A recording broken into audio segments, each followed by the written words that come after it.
Boa noite.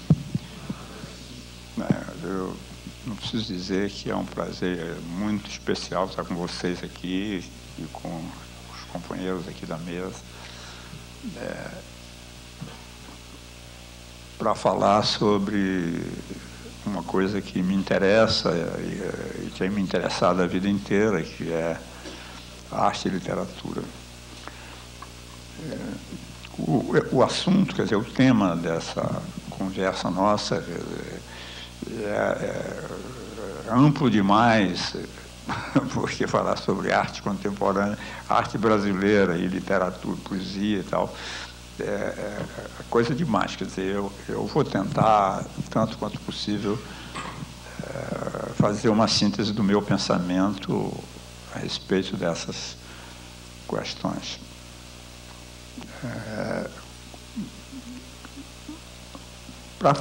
Como essa conversa vai desembocar na questão do que se chama hoje de arte contemporânea, que é uma denominação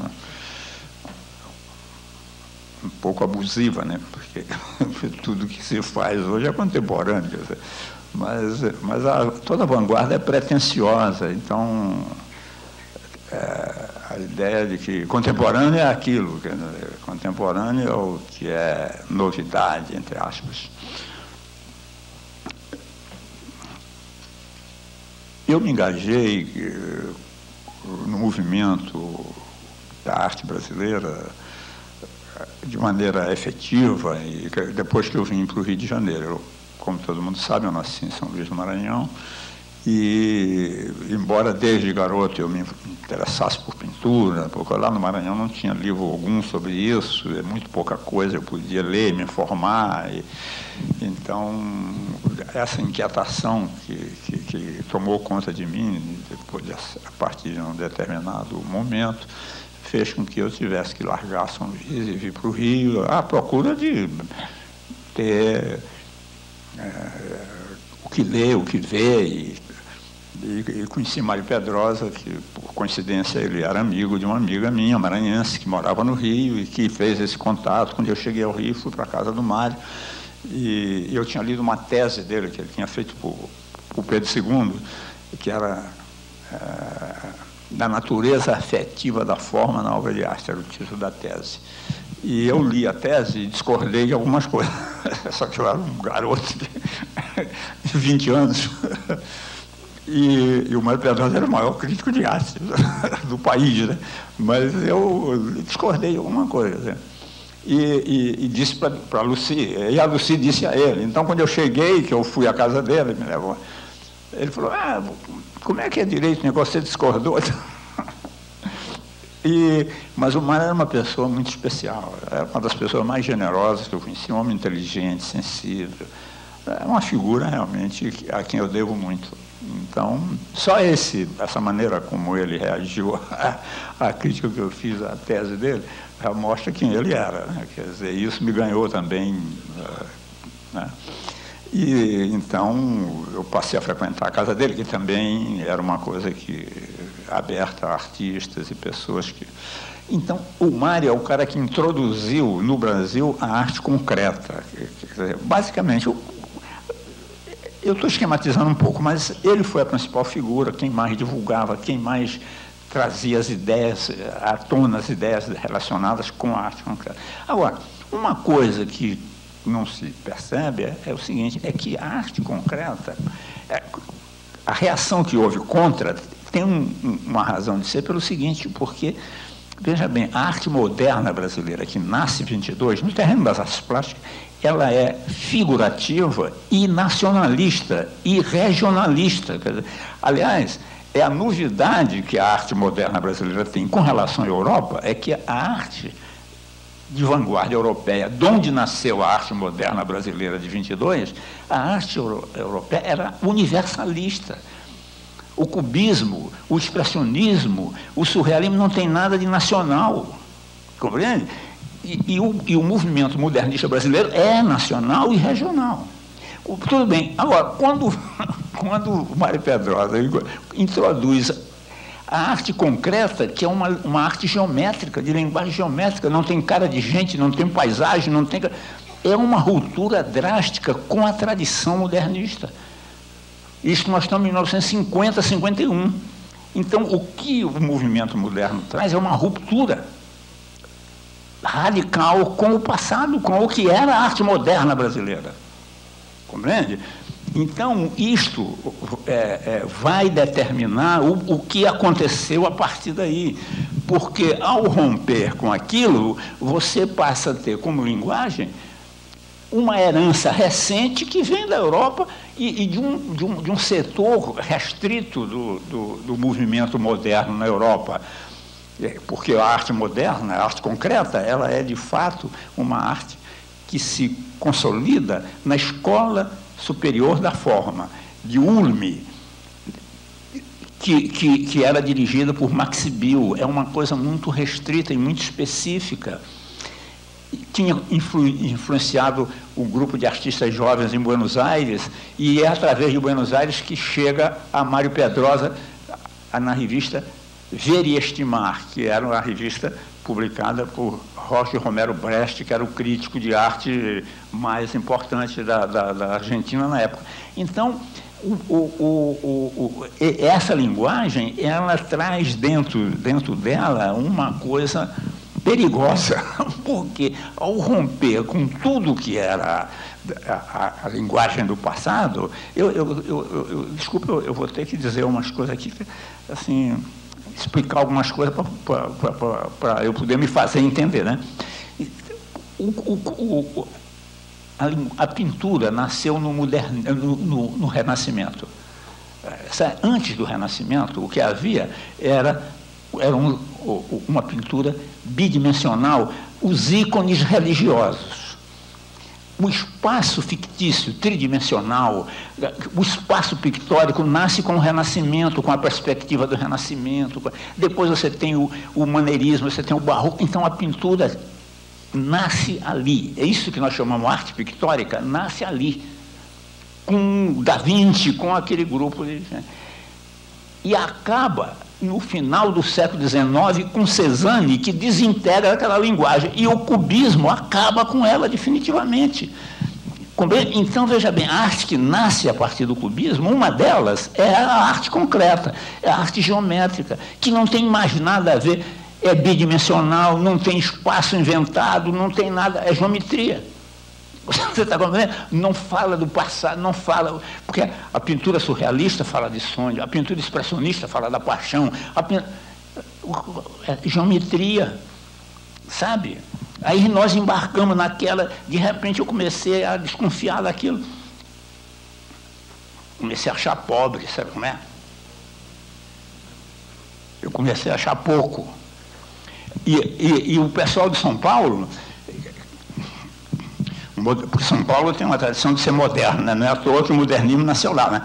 Então, o grupo de São Paulo que aderiu à arte concreta, encabeçado por Valdemar Cordeiro, era mais realista que o Rei, ele era mais concreto que o Max Bill. Então, ele começou a dizer que pintura não só não devia ter figura, nem devia ter tridimensionalidade, como não devia ter cor.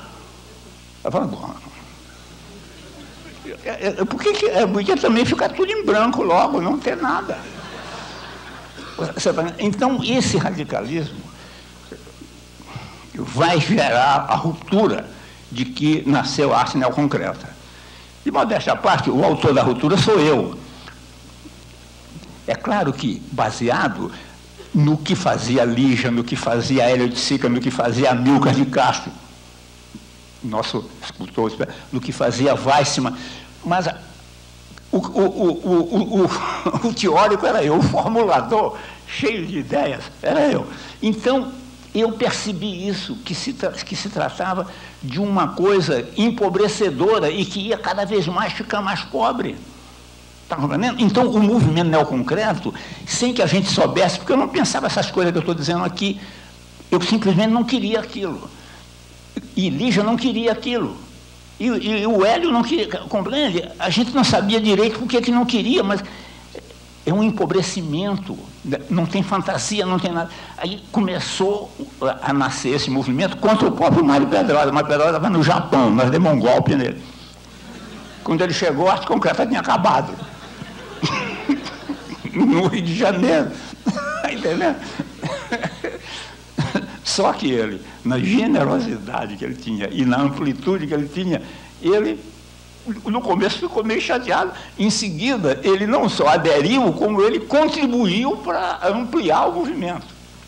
Compreende? Então, era um grupo de gente que se entendia, que se gostavam do outro. Então, daí nasceu essa experiência que, não por acaso, ela se tornou, depois do modernismo brasileiro, a expressão nas artes plásticas mais original, reconhecida internacionalmente, é a arte neoconcreta, até mais que o modernismo, porque a arte neoconcreta ela tem ideias que são muito novas e tem experiências e propostas que são muito novas, que são até antecipadora do que se chama arte contemporânea. Compreende? Eu não vou explicar demais isso aqui, que eu não quero ficar muito complicado. Mas veja bem, na verdade, a arte que nasce no cubismo, ela está condenada a ou ela romper com aquilo que estava na origem dela, ou ela vai para o suicídio. Compreende? Não é de graça que acaba com a arte inventada por Da Vinci, com a pintura, compreende? Aí surge uma outra, o próprio Picasso, que foi o principal autor da Revolução Cubista, que, aliás, não tem manifesto. O cubismo é a mais radical ruptura da história da arte que se conhece, não tem manifesto. Picasso nunca escreveu um manifesto.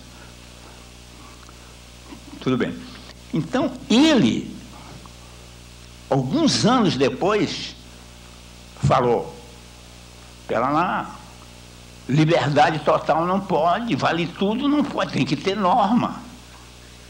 Picasso, ele que tinha quebrado tudo, porque tem que ter norma, né? Compreende? O que a arte contemporânea é? Ela não é arte, compreende? Expressão pode ser, se eu pego e me, como teve aquele cara que assim, me crucifixo na traseira de um Fusca. É uma expressão. Cara, eu devia ser internado, porque o cara furou as duas mãos. Tá entendendo? Mas assim, é expressão, mas expressão não é obrigatoriamente arte. Toda arte é expressão, mas nem toda expressão é arte. Se o cara pisa no meu pé, eu grito, é arte? É expressão, eu estou exprimindo a dor, o cara provocou para me pegar. Então, compreende? Quer dizer, eu estava dando uma entrevista ainda agora, eu estava falando disso. Vocês entenderem, porque eu vivo pensando nisso, eu não sou o cara, assim, sou contra a arte contemporânea, porque acho isso é uma bobagem. Eu vivo pensando sobre isso. Sabe, eu não tomo uma atitude gratuita nas coisas. Eu sou responsável no que... Compreende? Respeito o que as pessoas fazem. Na arte contemporânea, há pessoas que são artistas de verdade, compreende? E que alguns realizam coisas que são verdadeiras, que são importantes. Mas sabe, o questionamento real que eu vou fazer para vocês aqui, tentando ser claro, é o seguinte. Uma obra de arte, vamos dizer, tem um quadro, está em branco. Eu vou começar a pintar. Se eu sou Leonardo da Vinci e vou pintar a Mona Lisa, eu tenho a Mona Lisa aqui diante de mim, vou copiar a cara dela. Mas se eu sou um artista moderno que não tem modelo nenhum, e eu vou fazer um quadro abstrato, eu não sei o que eu vou fazer. Tá certo? Mas mesmo que eu não seja um pintor abstrato, vamos dizer, eu sou Van Gogh e vou pintar a noite estrelada. Mas sucede que a tela está em branco. Eu não sei o que eu vou fazer. Se a obra não existe, eu não sei como é que ela será. Como é que eu vou saber? O quadro está em branco, então tudo é possível. Diante de um quadro em branco, tudo pode acontecer, tá certo ou não? Quando eu dou a primeira pincelada, eu reduzo a probabilidade. Agora, é a partir daquela pincelada. Que cor tem? Então vai começando o acaso a virar necessidade. Aquilo que não era nada vai ganhando corpo, ganhando. E aí eu vou fazendo. O Van Gogh vai se apaixonando. E cada vez que ele descobre uma coisa no quadro, que ele inventa uma forma, ele vai se empolgando e vai descobrindo a coerência daquilo. E aquilo vai virando necessário. Aquilo que não era nada, que estava nascendo por acaso, no final, vira uma coisa necessária. Compreende? Então, mas a obra de arte contemporânea, por exemplo, eu boto casais nus no MoMA, tá certo? São 5 casais? São 6? São 7? Tanto faz, né? mas no quadro de Van Gogh não pode tirar uma pincelada, não pode mudar nada. Tudo é necessário. Na arte contemporânea, nada é necessário. Por quê? Tanto faz eu botar 2 casais, como 3, como 4, não fui eu que fiz. Né? Então, acaba a crítica de arte. Eu vou dizer o quê? Os nus são bons, a piroca do cara está grande demais, pequena, o que eu vou dizer? O que eu vou dizer? Eu posso criticar? Não, um quadro eu posso dizer, não, essa cor não está demais, está... Compreende? Então, não tem crítica de arte, não tem juízo, não tem nada. Compreende? Então, é a liberdade total. A liberdade total é uma bobagem, não existe. Não existe. A sociedade e as coisas precisam de norma, precisam de limites. Não é fascismo, é que precisa de norma e limite. Sabe? Você se lembra daquele negócio, é proibido proibir? Eu disse para o cara, eu posso cagar na tua sala, não? Ah, isso é proibido. Ah, bom. Mas se não é proibido, então é tudo mentira. É tudo palavra, discurso. Não, compreende? O cara não vai no fundo das coisas. É só dizer, é fácil dizer. É proibido proibir. Sim, mas desde que não estupre a minha filha. Isso é proibido. Ah, bom, então, compreende? Então, isso que é, tem que, uma coisa não é contra a liberdade, ter norma não é contra a liberdade, não. É que não existe liberdade sem norma. O vale tudo não é liberdade. Da mesma maneira que a sociedade sem lei não existe. Se a sociedade não tem lei, é a lei do mais forte, nego. É como na favela. Quem tem o revólver na mão faz o que quer.